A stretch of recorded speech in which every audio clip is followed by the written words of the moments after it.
नमस्कार दर्शकों, आप देख रहे हैं आन टीवी। मैं हूं आपके साथ विशाल 11। अभी हम आ चुके हैं गाजियाबाद के वार्ड नंबर 44 के पूर्व पार्षद रह चुके दिलशाद मलिक जी से वक्फ बिल अमेंडमेंट के बारे में बात करने। आइए जानते हैं उनके इस पर क्या विचार है। नमस्कार सर। जय हिंद, अस्सलाम वालेकुम। सरकार ने एक बहुत बड़ा फैसला लिया है वक्फ बोर्ड अमेंडमेंट 2025 को लेके, उसके आप उस फैसले से सहमत है सर?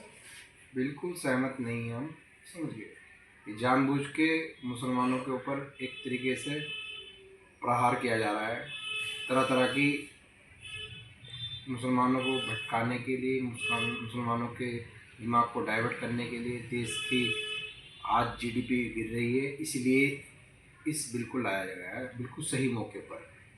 सोची समझी बीजेपी की रणनीति है ये। सर आप थोड़ा सा बताएंगे किस तरीके से मतलब डिस्ट्रैक्ट किया जा रहा है, किस तरीके से नुकसानदायक है ये नुकसान पूरा मुसलमान कम्युनिटी को इससे नुकसान है, क्योंकि अगर हमने कोई चीज़ वक्फ कर दी है तो उसका देख रेख वक्फ के हाथों में। सर जो ये सरकार का नया मतलब सरकार ने अमेंडमेंट किया वक्फ बोर्ड बिल में, इसमें नया कुछ नए कानून इस तरीके से हैं कि इसमें दो वक्फ बोर्ड जो कम्युनिटी है इसमें दो नॉन मुस्लिम सदस्य भी शामिल किए जाएंगे। तो क्या इससे धार्मिक स्वतंत्रता कम होती है? इससे धार्मिक स्वतंत्रता बिल्कुल कम नहीं हो रही, और हम तो इसका स्वागत भी कर सकते हैं, ठीक है। मगर जैसे कि हमारे वक्फ बोर्ड जो कि एक मुस्लिम कम्युनिटी का के लिए बनाया हुआ वक्फ बोर्ड है, तो उसमें अगर गैर मुस्लिम को या और धर्म के लोगों को जोड़ा जा रहा है, तो और धर्म के जो भी बोर्ड हैं उनमें भी मुस्लिमों को, सिखों को और धर्म को, अल्पसंख्यकों को उसमें ऐड करा जाए। सर और धर्म के कौन से बोर्ड है सर? जैसे कि राम मंदिर में एक छोटा सा बोर्ड है, उसमें भी हमें ऐड किया जाए, हमारे मुस्लिम धर्म के लोगों को ऐड किया जाए। और आप एक तरफ तो ये कहते हैं कि अयोध्या में कोई मुसलमान डीएम नहीं आ सकता, मुसलमान एसएसपी नहीं आ सकता, और आप इधर आप सीधे सीधे कह रहे हैं कि वक्फ के अंदर आप नॉन मुस्लिम को दो को आप एंटर कराएंगे। ये तो सर लोगों का कहना है कि ये जो नॉन मुस्लिम लोग सदस्य शामिल किए गए हैं वो सिर्फ ट्रांसपेरेंसी के लिए। ट्रांसपेरेंसी केवल वक्फ बोर्ड के लिए ही रहेगी। ट्रांसपेरेंसी आप अगर ट्रांसपेरेंसी कर रहे हैं तो डिजिटल पे आप सार्वजनिक कर दीजिए ट्रांसपेरेंसी। और कुछ नहीं है, केवल बीजेपी की रणनीति है, राजनीति है, केवल मुसलमानों को दबाने की और भटकाने की। और वो जो कि देश में आज आर्थिक स्थिति जीडीपी गिर रही है, हमारा रुपया गिर रहा है, केवल इसको कन्वर्ट करने के लिए इस मौके पर इस बिल को लाया गया है। यानी आपका कहना है लोगों को ऐसे जरूरी मुद्दों से भटकाकर ऐसे मुद्दों पे डाइवर्ट किया जा रहा है। यही बीजेपी की रणनीति यही है। जब आदमी को, युवाओं को ना तो विकास हो रहा है, ना किसी को नौकरी मिल रही है युवाओं को, तो कहीं ना कहीं तो भटकाने की कोशिश की जाएगी। केवल हिंदुत्व की राजनीति कर रहे हैं, जबकि देश के अगर आप किसी संवैधानिक पद पर आप पहुंच गए हैं तो आपका सोचना ये है कि सबका साथ सबका विकास, बस ये खाली जुमला रह गया है और कुछ नहीं बीजेपी का। ऐसा कुछ नहीं है सर रियल में धरातल पे केवल बीजेपी मुस्लिमों में अपना डर बनाना चाहती है और हिंदुत्व की राजनीति कर रही है। ये बिल्कुल देश के खिलाफ जा रहा है, बीजेपी देश के खिलाफ है। सर इससे बीजेपी को क्या फायदा होगा सर? मुस्लिमों में डर बनाकर अपना वोट बैंक मजबूत करना चाह रही है और कुछ नहीं। अब मुसलमान ना डरता है ना डरेगा। मुसलमान केवल अल्लाह से डरता है और अपने संविधान का पालन करता है। हाँ सर, वक्फ बोर्ड बिल के अकॉर्डिंग अब जो नया बिल आया है, सरकार ने महिलाओं के लिए भी उसमें प्रावधान किया है। इस बात से आप सहमत हैं? ये तो पहले भी था, महिला सदस्यों की नियुक्ति पहले भी थी। ये तो केवल मैंने क्या कहा, कन्वर्ट किया जा रहा है, लोगों को गुमराह किया जा रहा है, जो कि हम अपने अधिकारों को उनसे मांगे ना। हमारा युवा उनसे नौकरी के लिए ना कहे, विकास के लिए ना कहे, जो देश की जीडीपी गिर रही है उसके लिए बात ना करे, केवल हमें डाइवर्ट किया जा रहा है और कुछ नहीं। सर पहले ट्रिब्यूनल का फैसले को ही आखिरी फैसला माना जाता था, लेकिन अब ट्रिब्यूनल के फैसले को हाईकोर्ट में चुनौती दी जा सकेगी। इस पर आपकी क्या विचारधारा है सर? ये तो सीधा झूठ फैलाने की पाखंड फैला रही है। ये जो बिल के द्वारा जो फैलाया जा रहा है कि इसको चैलेंज नहीं किया जा सकता था, पहले भी चैलेंज करने का पूरा परिविधान था और अब भी यही है, सेम टू सेम है। बस खाली लोगों को घुमा फिरा के बता के कि अब हमने ये कर दिया, अब हमने वो कर दिया, कुछ नहीं है। बस खाली केवल राजनीति की रोटियां सेक रही है बीजेपी, और कुछ नहीं कर रही है। सर, नए अमेंडमेंट के मुताबिक वक्फ बोर्ड की जितनी भी संपत्तियां हैं वो सभी अब जिला मजिस्ट्रेट के ऑफिस में रजिस्टर्ड की जाएंगी। सर देखो, पहले भी जिला कार्यालय में ही वक्फ बोर्ड का ऑफिस है और जिला अधिकारी के अधीन ही सारे काम होते आए थे, उनसे मतलब मिलजुल के ही काम हो रहे थे। अब जिला अधिकारी के उससे होंगे। बस ये है कि पहले भी केंद्र के माध्यम से ही पूरी बॉडी चलती आई, क्योंकि क्या प्रदेश में वक्फ बोर्ड के मंत्री नहीं है या केंद्र में मंत्री नहीं है? प्रदेश में भी और उत्तर प्रदेश में भी और केंद्र में भी, दोनों जगह वक्फ बोर्ड के मंत्री भारतीय जनता पार्टी के हैं। ये तो बस सर, ये जो डिजिटल डाटाबेस के अकॉर्डिंग, नए एक्ट के अकॉर्डिंग, जितनी भी वक्फ बोर्ड की संपत्तियां हैं जो रजिस्टर्ड नहीं है उन्हें 6 महीने के अंदर रजिस्टर कराना पड़ेगा।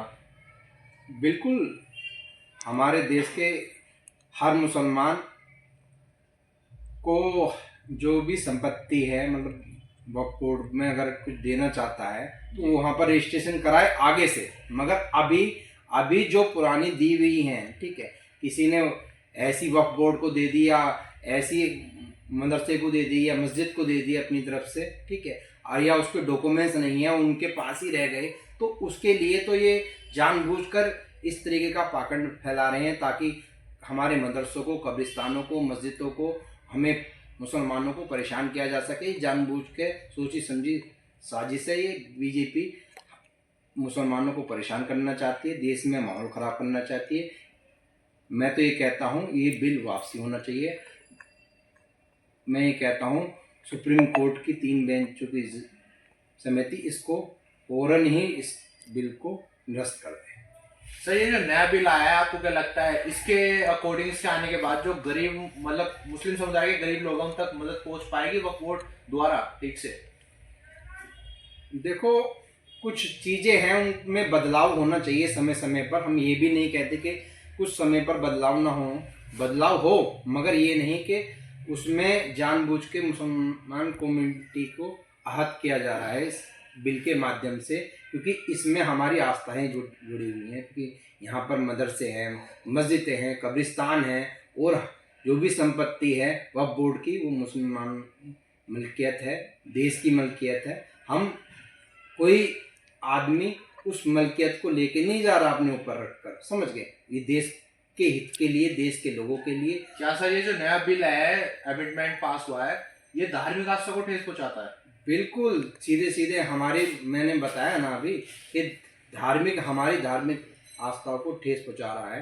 यही हमारे बार बार देखा भी जा रहा है। अभी पीछे भी कुछ ऐसी घटनाएं हुई थी कि कागज दिखाओ, ये दिखाओ, वो दिखाओ, वक्फ बोर्ड के कुछ जानबूझकर। देखो, कुछ नहीं है, केवल देश में माहौल खराब करके अपनी राजनीति बनाने की कोशिश की जाती है, अपने वोट बैंक को मजबूत करने की कोशिश की जा रही है।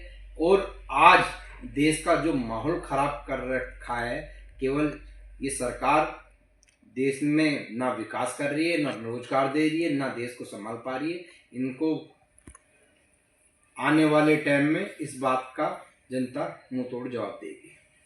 सर, नए बिल में और पुराने बिल में सर क्या अंतर है, क्या डिफरेंसेस हैं इनमें? देखो, नए बिल में और पुराने बिल में डिफरेंस ही डिफरेंस है, समझ गए? जहाँ पर हम नु कहते हैं कि भाई हमें सबको भाईचारा और प्यार से रहना चाहिए, देश में भाईचारा प्यार रहना चाहिए, हर एक व्यक्ति की मांग है। केवल कुछ पार्टियां जो हैं इस बिल को लाकर ये समझ रही हैं कि हम केवल मुसलमानों पर दबाव बना रहे हैं, मुसलमान कभी नहीं दबने वाले, ठीक है, और वक्फ बोर्ड की लड़ाई हम सुप्रीम कोर्ट तक लड़ेंगे। सर, मगर कुछ मुस्लिम महिलाओं मतलब इस बिल से सहमत हैं और वो खुश भी नजर आ रही हैं। सर, ये तो सब ऐसा कुछ नहीं है, ये तो सब कहकर 100% लोग इसके खिलाफ हैं, इसके विरोध में है। कोई भी मुसलमान इसके माफिक नहीं है, क्योंकि जब हमारी मस्जिद, मदरसों और कब्रिस्तानों और हमारी जो वक्फ की हुई संपत्ति पर अगर सरकार अडानी अंबानी को इसको देने के लिए जानबूझकर ये बिल लाया गया है। सर मगर जो वक्फ बोर्ड में सर जो डोनर और मैनेजर होता है, यानी कि वाकिफ और मुताबली, वो दोनों ही मुस्लिम है, तो सर उससे धार्मिक आस्था पर किस तरह ठेस पहुंच रही है सर?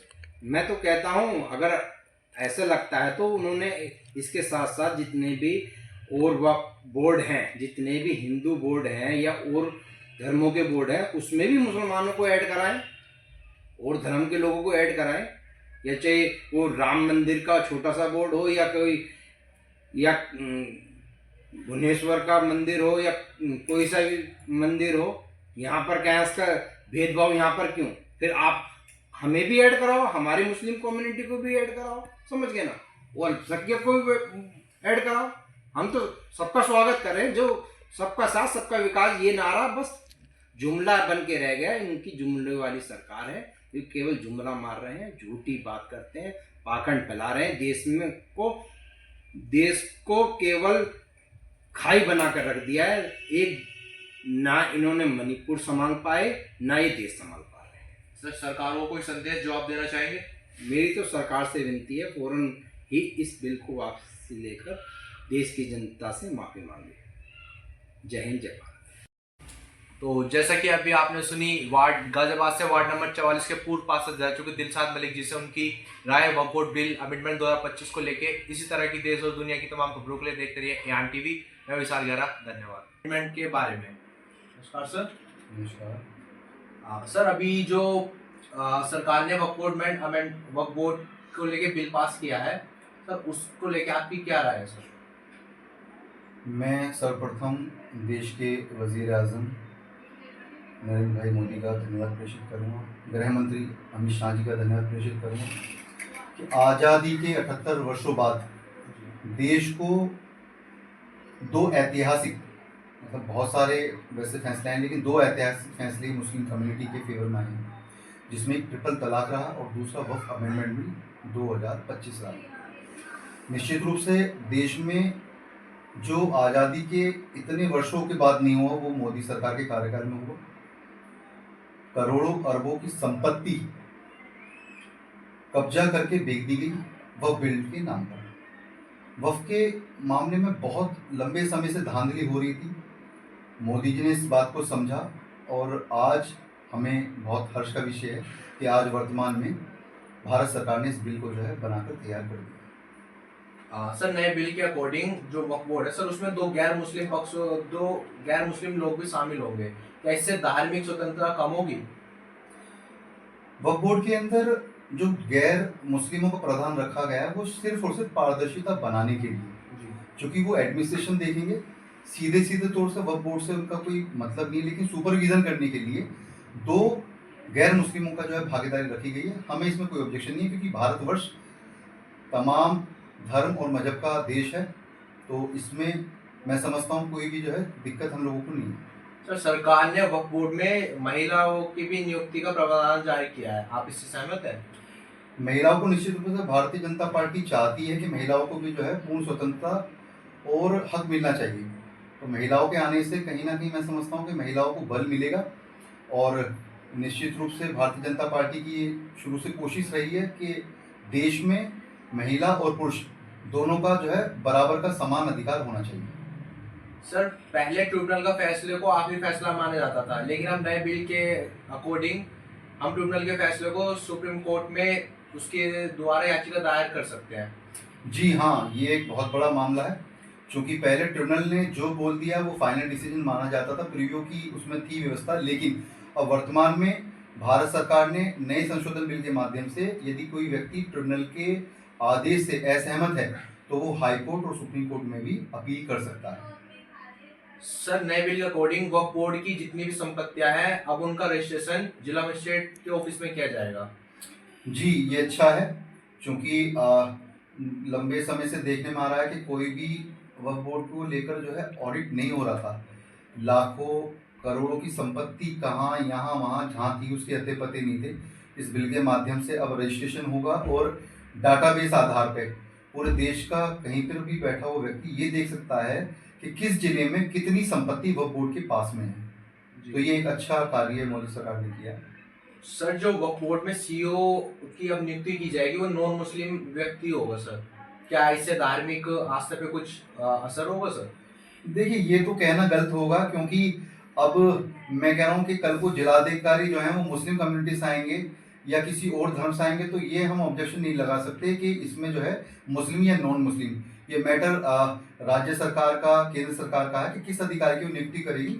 बाकी मैं समझता हूँ कि धर्म के आधार पे इस मामले को जो है तूल नहीं देना चाहिए। सर डिजिटल डाटाबेस के अकॉर्डिंग अब वक्फ बोर्ड की जितनी भी प्रॉपर्टी है नए एक्ट के आने के बाद 6 महीने के अंदर उनका रजिस्ट्रेशन कराना जरूरी है। नहीं होना चाहिए, मैं कह रहा हूँ रजिस्ट्रेशन का यदि प्रोसीजर है तो अब इतनी जमीनें कब्जाई जा रही हैं तो यदि रजिस्ट्रेशन होगा तो सरकार को पता रहेगा और रेवेन्यू जनरेट होगा निश्चित रूप से जो है। और देखिए हम तो एक बात और कहते हैं कि यदि वक्फ की संपत्ति पर कोई विद्यालय बनाया जा रहा है तो उसका फायदा कौन लेगा? भारत की आवाम लेगी, और आवाम में हिंदू भी लेगा, मुस्लिम भी लेगा और तमाम अन्य धर्म के लोग भी लेंगे। तो ये अच्छा है, रजिस्ट्रेशन होना चाहिए, सबकी संपत्ति जो है क्लियर होनी चाहिए। अभी तक संपत्तियों का अते पते ही नहीं, कहाँ है संपत्ति कहाँ नहीं। सर नए बिल के आने के बाद जो गरीब लोग हैं मुस्लिम समुदाय के उन तक ठीक से मदद पहुंच पाएगी सर? देखिए मोदी सरकार का संकल्प है कि देश में जो भी विकास कार्य हो रहा है वो कहीं ना कहीं अंतिम छोर पे बैठे हुए व्यक्ति तक जो है विकास पहुंचना चाहिए जी। तो जो संपत्तियां आज़ादी से लेकर अब तक क्या हुआ है देश में, जो भी तमाम विपक्ष के जो दल रहे हैं उनकी सरकारें रही हैं अरबों खरबों की संपत्ति लोगों ने बेच खाई। और संपत्ति का यदि डाटाबेस जो है रिकॉर्ड हमारे पास होगा, साल में इसका जो है ऑडिट होगा, तो उस संपत्ति का जो वास्तव में आधिकारिक रूप से अधिकार है गरीब आदमी का, उसको अच्छी शिक्षा मिल पाएगी, उसको अच्छे घर मिल पाएंगे। तो इस कानून से निश्चित रूप से जो गरीब तबका है उसका बहुत बड़े लेवल फायदा होने जा रहा है भविष्य में। सर जो पहले वक्फ बोर्ड बिल था और जो अब नया वक्फ बोर्ड बिल चेंज हुआ है इन दोनों में क्या चेंजेस है, क्या अंतर है सर? देखिए पहले जो वक्फ बोर्ड रहा उसमें सबसे पहले तो आपने कहा जैसे ट्रिब्यूनल का मैटर है, ट्रिब्यूनल में जो है आगे आप उसकी अपील नहीं कर सकते थे, यानी कि यदि कह दिया ट्रिब्यूनल ने कि ये वक्फ की जमीन है तो मामला फाइनल। अभी यदि आपकी संपत्ति वक्फ की संपत्ति नहीं है तो आप उसके खिलाफ हाई कोर्ट और सुप्रीम कोर्ट में जाएंगे, यानी कि जो न्याय का जो दायरा है वो बड़ा है, पहले सीमित था, तो इससे बहुत फायदा मिलेगा। और इसके अलावा पहले क्या था कि वक्फ बोर्ड में ऑडिट का कोई प्रावधान नहीं था, अभी ऑडिट के लिए रखा गया है। इसके अलावा आप देखें कि महिलाओं को जो है भागीदारी सुनिश्चित करिए, जो है गैर मुस्लिम लोगों को भी शामिल गैर मुस्लिम, देखिए ऐसा भारत जो है वासुदेव कुटुंबकम की हम लोग बात करते हैं, यानी कि पूरा हिंदुस्तान हमारा भाई बहन है। तो यहाँ पर मुस्लिम या नॉन मुस्लिम ये मुद्दे हो सकते हैं दूसरे लोगों के, क्योंकि हम लोगों का तो एक ही नारा है, सबका साथ सबका विकास और सबका विकास। जो गैर मुस्लिम लोगों को शामिल करने की बात की गई है सिर्फ ट्रांसपेरेंसी के लिए। गैर मुस्लिम लोग एडमिनिस्ट्रेशन में वर्क करेंगे, ना कि वो वक्फ के कोई फैसले लेंगे। Yes sir. तो पारदर्शिता बढ़ेगी, चूंकि पहले भी वक्फ बोर्ड में रहा है, लेकिन अभी पारदर्शिता बढ़ेगी, दूसरे लोगों के आने से पारदर्शिता बढ़ेगी, लेकिन वक्फ बोर्ड के सीधे सीधे मामले उनसे कहीं भी जो है इफेक्टेड नहीं हो रहे हैं, ये सिर्फ एडमिनिस्ट्रेशन देखेंगे दो लोग जो है। सर कुछ लोगों का कहना है कि ये धार्मिक मुद्दे हैं, धार्मिक मामला है सर।